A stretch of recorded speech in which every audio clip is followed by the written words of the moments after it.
So up until about a year ago, Christian life wasn't, first and foremost, wasn't a part of my life. No church background growing up. I identified as an atheist and just, took that as my identity. And so when anytime Christianity popped itself up in my life, I was kind of quick to go, no, that's okay. It's, that's not who I am, sort of thing.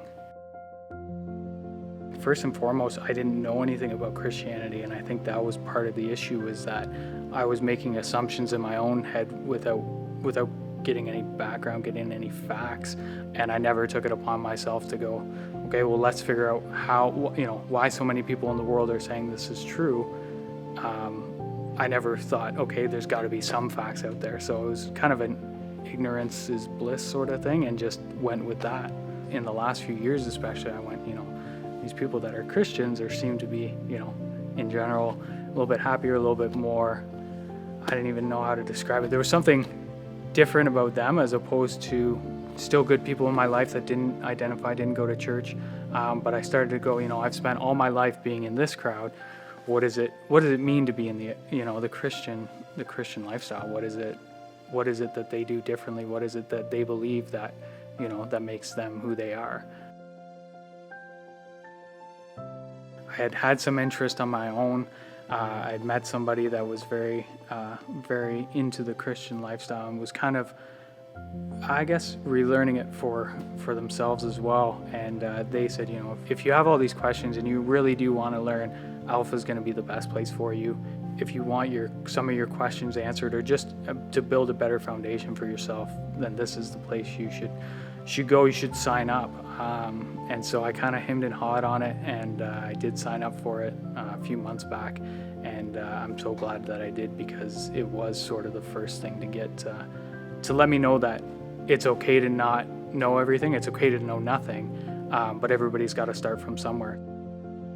So early on at Alpha, the first video we watched, Nikki that leads it says, I used to be an atheist and an argumentative atheist, I think he calls himself. And I went, okay, that sounds like me. And he kind of walked through his steps on how he went from being an atheist to being a Christian. And I think that was the first thing to open my mind to, okay, somebody that's, it doesn't matter what you've done or what you have identified as up until this point in your life, that there's an opportunity for you to know God and to know Jesus, and to make them part of your life. So that first sort of video I think that I watched went, okay, it opened my mind to be accepting of this.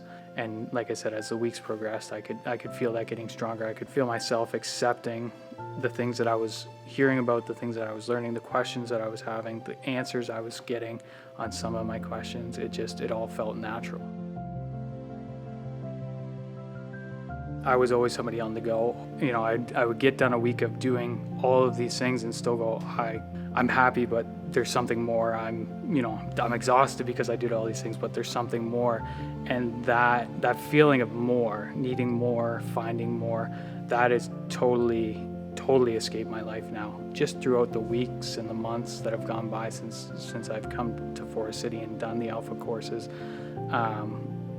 those voids aren't there. It's such a big part of my life now that it's not something that, if I get around to it, I'll do this. It's one of the fundamentals now, and other things, come after it. So I'm learning how to talk to God, how to talk to Him and use Him to lean on, and through prayer and through talking to God, it's amazing how much that's actually has made a difference.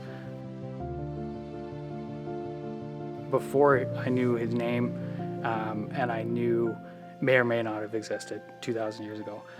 When I answer that question now, the first thing that comes to mind, well, He's a part of my life. Like, He's there with me. I've felt His love. I know the peace that He can bring, the forgiveness, He's a part of my life in a way that anybody else is, but so much more. He's always there, sort of thing. So to go from somebody that may or may not have existed to somebody that I know is a part of my life and is with me in every step of my life, yeah, I guess that's the only way I can describe who he is to me, is he's always there.